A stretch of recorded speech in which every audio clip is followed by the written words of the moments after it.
Hello, ladies and gentlemen. Eddie Marcus here again, spokesman and advocate of basic human rights for all people.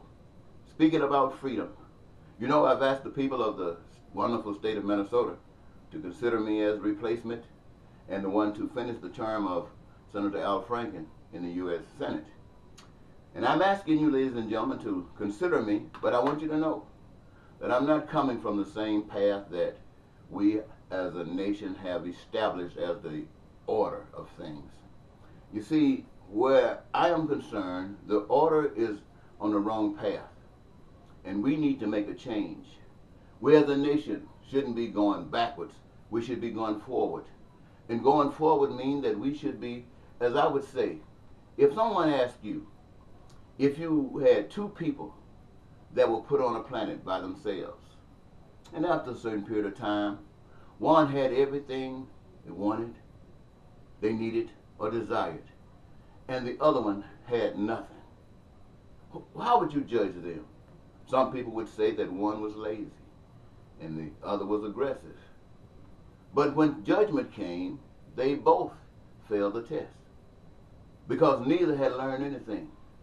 One came into the world capable of being just that, acquire everything. The other one came into the world with absent those abilities. And where he was is where he was. But to learn something was to look at the situation, to make something out of the situation, and to make the situation better. And it would have been much better if whatever was required could have been manifest and brought the two together. And I'm sure that the benefits would have been greater, because not only would one have had everything, so would the other, and they would not have been alone. So what I'm basically saying, ladies and gentlemen, you know, there has been occasions where you could find a little boy, maybe an Asian kid, pop up on television, or you see him on social media, 2, 3 years old, and playing piano like Virtuoso or someone. I mean, like an old person, back in a 2-year-old body, and you are amazed. Well, when you lived in a world where there's always been a threat of war, nuclear bombs and all this stuff might go off, and people have been at odds with one another, you hope for the day, you dream for the day that you could live absent of these things. And then you watch people come along, and then they seem to be addressing some of these issues gradually, taking time. Well, let's get rid of some of the bombs rather than get rid of them all at once. Let's get rid of some of them. Maybe someday down the future we might get rid of more. But usually it's at a time when we've come up with something to replace what we're getting rid of. And we're never actually getting rid of anything. And so we always find ourselves at odds. And here what happens is that we go around in circles, and we find ourselves trying to repeat ourselves by people who are talking about when things used to be.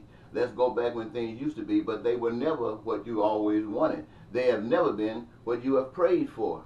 So that means that there's something that has gotten to be done. Now, when we look at our society, especially me, ladies and gentlemen, talking to you, I look at Trump. Donald Trump. Donald Trump. He says that everything is fake. And the people are saying that he is fake. But what is really going on, ladies and gentlemen, is everybody is fake. Even those who would be good are fake. Everyone is fake. Donald Trump knows that. That's why when he stands out and says things, he changes his mind. He doesn't mind it. He knows that you know that he's fake, but he knows he can get away with it because now he's in a center of power where he can challenge you. And he knows that everybody got something that they want to hide. Everybody got something that they want to hide. That's why all those social media hookups are trying to gain information on everybody so they can know all your secrets, whatever you do, whatever you think, so they can use it against you. What Trump was doing, he found out that he could threaten the people by challenging them, and the people on the outside observing this, they liked it because they knew that the system wasn't working for them. They know that the media is not always fake, but sometimes it's pretty fake. And they had begun to trust in it. And now here comes a guy that challenges it. And then the people appear to be accepting the challenge. And then they say, well, let's give him a chance. Not knowing that his challenge was not to benefit them, but rather to benefit himself. And so that is what's happening. So this campaign is about bringing an awakening where folks can stop this, where they can start treating people like they want to be treated. So one person will not have the ability to say what I'm going to do to you if you don't do what I want you to do. Can you imagine God, who has set up something that says you shall reap what you sow, and yet you shall sow? And why do you sow like that? Because the God of life you don't know anything about. Your God is fear. Fear of death. You know you don't know anything about death.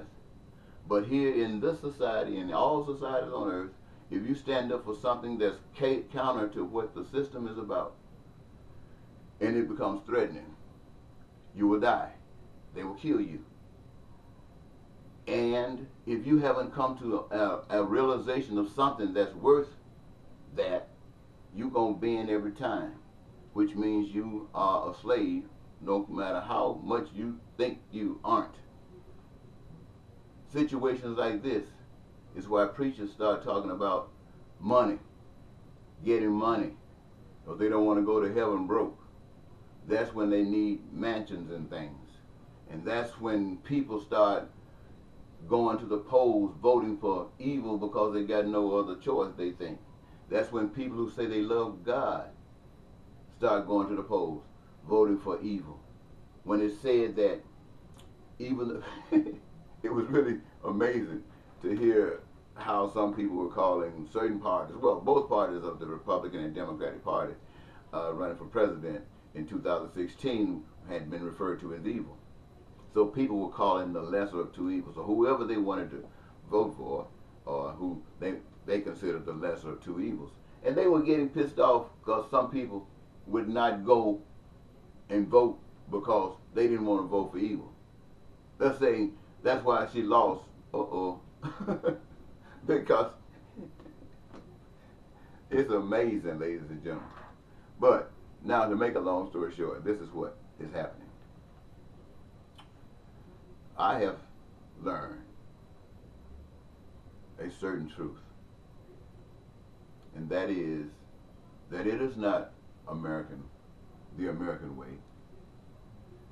It is not man's way or woman's way or white folks' way or black folks' way. It's the righteous way. The righteous way is to respect life. Life was given. You didn't make it.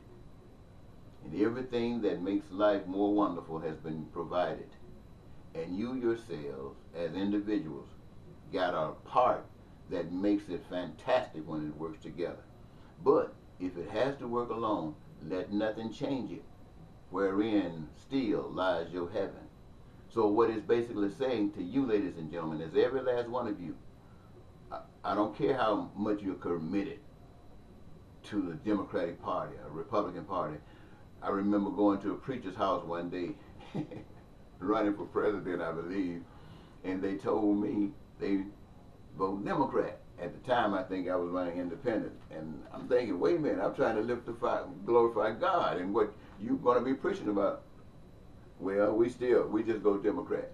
Now see, I was telling you right there where God is on the back burner. So I want to glorify God. You vote for me in Minnesota by writing my name on the ballot in November of this year.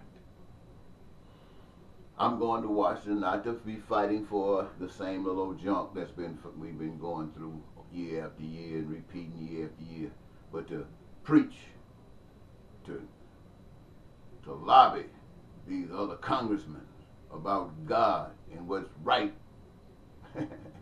for my people. Who are my people? Every Minnesotan. Who are my people? Every human being in the United States of America. Who are my people? Everybody that God created. Everybody that's on earth because of God. That means the evil ones too. They are my people. And the things that I talk about, the love that I speak of, is for everybody. That's for those of you who think you are the most righteous, and for those who have had the fingers pointed at them as being the most evil. The same love for one is the same love for all. And willingly, I want you to know that in order to be righteous, that means you don't take no stuff. And it doesn't mean picking up guns and being violent, because that's the way of the ungodly. Force. The secret of the godly is this. If you get to that point, you're already walking in your heavenliness. And if someone want to take your life, let them. Don't fight it. Love it. Enjoy it. Enjoy it. And let nobody tell you, if you don't do what I say, this is what I'm going to do to you. And you tell them that's your next move, brother, sister, whomever you are, because you only got one God. Vote for Eddie Marcus. And if you really like what I'm doing, I might get a chance to get in office. If not, then at least identify yourselves. Or am I alone? I mean, am I? Bye-bye.